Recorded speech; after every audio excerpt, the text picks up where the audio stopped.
आपको याद होगा कि बहुत साल पहले प्रधानमंत्री ने यही कहा था कि हम लुक वेस्ट की बात करते हैं लेकिन लुक ईस्ट का जिक्र भी होगा। और इसी के साथ साथ जहां पर अगर एशिया की उभरती हुई सबसे बड़ी शक्ति की बात की जाए, चाइना को लेकर दूसरे मुल्कों में जो विकसित मुल्क हैं उनमें थोड़ा सा अनरेस्ट हो सकता है, लेकिन अगर हम भारत की बात करें, उसी को कंपेयर किया जाए तो भारत एक मैत्रीपूर्ण रिश्तों के तौर पर आगे बढ़ रहा है।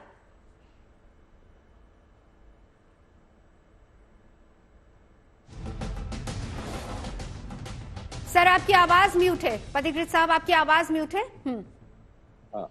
नवजोत जी, सबसे बड़ी चीज है कि इंडिया ने जिस किसी की तरफ कभी दोस्ती का हाथ बढ़ाया तो उसको कभी डेट ट्रैप में नहीं फेंका, जो चाइना करता है। दूसरी चीज है कि मुझे लगता है कि जिस तरह से रामायण का एक इन्फ्लुएंस पूरे साउथ ईस्ट एशिया में है, मुझे लगता है कि फ्यूचर में, भविष्य में अयोध्या एक कांग्रेगेशन पॉइंट होगा फॉर ग्लोबल साउथ। ऐसे बहुत सारे देश है साउथ ईस्ट एशिया में जो इंडिया की तरफ देखता है to emerge as not just only as a Vishwamitra but perhaps also as a विश्व गुरु in certain respect।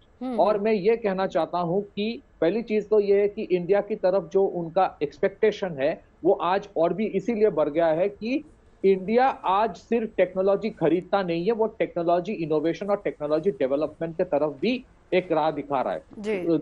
मैं आपको कुछ उदाहरण देना चाहता हूँ, चाहे वो क्वांटम कंप्यूटिंग हो, सेमीकंडक्टर्स हो, चाहे वो इलेक्ट्रिक व्हीकल हो, चाहे वो एनर्जी स्टोरेज हो, चाहे वो आउटर स्पेस एक्सप्लोरेशन हो, चाहे वो 5G 6G हो, चाहे वो ब्लॉकचेन हो और चाहे वो बायोटेक्नोलॉजी हो, इन सारे चीजों में साउथ ईस्ट एशिया या फिर most of Asia and Africa ये इंडिया की तरफ आज देख रहा है। इसी वजह से वैक्सीन एक बहुत बड़ा उदाहरण है कि इंडिया हर चीज में अपना प्रॉफिट नहीं देखता और इंडिया हर चीज में ये नहीं देखता कि किसी और को नुकसान पहुंचा के मैं अपना फायदा करूंगा। ये एक बहुत बड़ी अंतर है। दूसरी चीज मैं ये कहना चाहता हूं कि आप देखिए वो जिस तरह से चाइना ने बहुत जगह पे जो झमेला होता है उसको कभी सॉल्व करने का कोशिश नहीं करता है। वो हर जगह पे देखिए कोई भी चाइना के साथ हाथ मिलाता है, चाहे वो पाकिस्तान हो, चाहे वो बहुत सारे अफ्रीकन देश हो, चाहे वो जो भी हो रहा है, श्रीलंका का हाल फिलहाल में उदाहरण ले लीजिए। अगर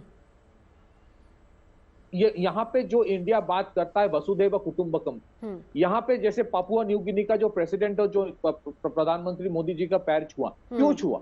इसलिए छुआ क्योंकि जिस टाइम कोई हेल्प नहीं कर रहा था उस टाइम भारतवर्ष आगे आके हेल्प किया।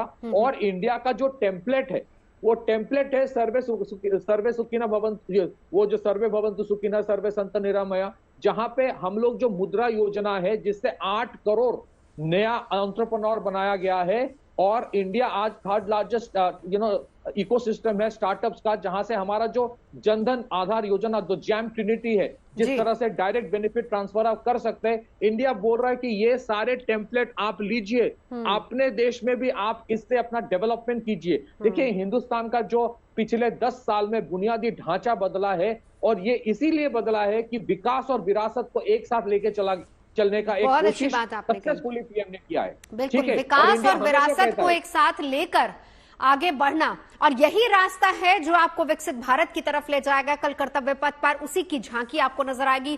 तमाम खास मेहमान हमारे साथ जुड़े, आपने अपने अपने विचार यहां पर रखे विकसित भारत को लेकर। लेकिन चलते चलते मैं एक रिएक्शन जरा के सिन्हा साहब से भी लेना चाहूंगी इसी पर। जब बहुत अच्छी बात पथिकृत साहब ने कही कि विकास और विरासत, कल उत्तर प्रदेश की झांकी भी कर्तव्य पथ पर नजर आएगी। पिछले साल भी राम मंदिर था उस झांकी में, लेकिन इस बार तो 22 तारीख को प्राण प्रतिष्ठा हो चुकी है। देखिए नवजोत, विरासत में हमें जो चीजें मिली थी वो विकसित भारत था। भारत जब फर्स्ट सेंचुरी बीसी में आप देखेंगे तो सबसे बड़ी पूरा विकसित था, जिसको हम आज फिर पकड़ना चाहते हैं। 17वीं सेंचुरी में फिर हुआ था। और देखिए जब हम विकसित कहते हैं और हम भारत की बात करते हैं, विरासत की बात, हमें तो विरासत में ये चीजें मिली है ना। ये जो राम का है, आपने अयोध्या में देखा, विरासत में आपको मिली है। नारी शक्ति की जो हम बात करते हैं, जो 50% किसी भी जनसंख्या का 50% पूरे 8 बिलियन पीपल है तो 4 बिलियन महिलाएं, वो इक्वल ये कहीं नहीं है विश्व में। अमेरिका कहता है, मगर वहां पर भी डाइवोर्स के लिए या दूसरे चीजें, यहां तक कि अबॉर्शन लॉ के अंदर में जिस तरह से नारियों को क्या, इंडिया में आप देखिएगा आज नारी 80% नारी की जो देन होगी राजपथ में, कल आप देखेंगी सर वो तो नारी शक्ति बिल्कुल एक्चुअल रूल है। बिल्कुल, हर जगह पर लीड करती नजर आएंगी। वही विकसित भारत है, वही विकास है। विकास दो गाड़ियों से चलता है, रेल की दो पटरियां हैं और हम दोनों लेन एक साथ लेकर के बैलेंस होकर के पूरे विश्व को एक मॉडल पेश कर रहे हैं। बिल्कुल। मैं तो ये मानता हूं कि पूरा विश्व आज कायल है हमारे मॉडल के ऊपर में। बिल्कुल, मॉडल केवल नहीं इकोनॉमिक मॉडल है या डिफेंस की मॉडल है। हाँ, ठीक है, ठीक है। चलते चलते एक आखिरी रिएक्शन अचल साहब, इसी मॉडल पर एक रिएक्शन जिसका जिक्र के साहब कर रहे थे।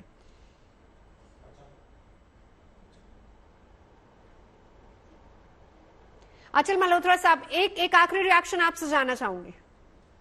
आप थोड़ा सवाल दोहरा देंगे किस बारे में? अभी के सिन्हा साहब कह रहे थे कि भारत एक मॉडल के तौर पर जिस तरीके से आगे बढ़ रहा है, जिसमें बैलेंस बनाकर बहुत जरूरी है चलना, और उसमें नारी शक्ति का योगदान बहुत ज्यादा बढ़ जाता है। संस्कृति ले लीजिए, नारी शक्ति ले लीजिए, दोनों ताकत और वो झलक कर्तव्य पथ पर कल नजर आने वाली है। जी हाँ, बिल्कुल, मैं पूरी तरह से जनरल साहब के साथ सहमत हूँ। जहां तक नारी शक्ति का सवाल है, आप हमारे वेद पुराण कहीं भी उठा के देख लीजिए। ये ठीक है कि समय के साथ साथ थोड़ी कुरीतियां हमारे समाज में आ गई, लेकिन अगर आप हिस्टोरिकली हमारा पूरा इतिहास देखें तो आप देखेंगे कि औरत, महिला की हमने कितनी शक्ति मान के चलते हैं, उन्हें शक्ति से कंपेयर किया गया है और नारी शक्ति का हमने सम्मान शुरू से किया है। तो नारी शक्ति और 50% किसी भी पॉपुलेशन का होना, और एक अगर आप कंपैरेटिव एनालिसिस भी करके देख लें तो जापान जैसे विकसित देश में भी आपको आज भी ऐसा मिलेगा कि आदमी और औरत की सैलरीज में डिफरेंस है, उनकी टर्म्स एंड कंडीशंस में डिफरेंस है। मुझे विश्वास नहीं हुआ जब मैंने पहली बार ये रिपोर्ट पढ़ी तो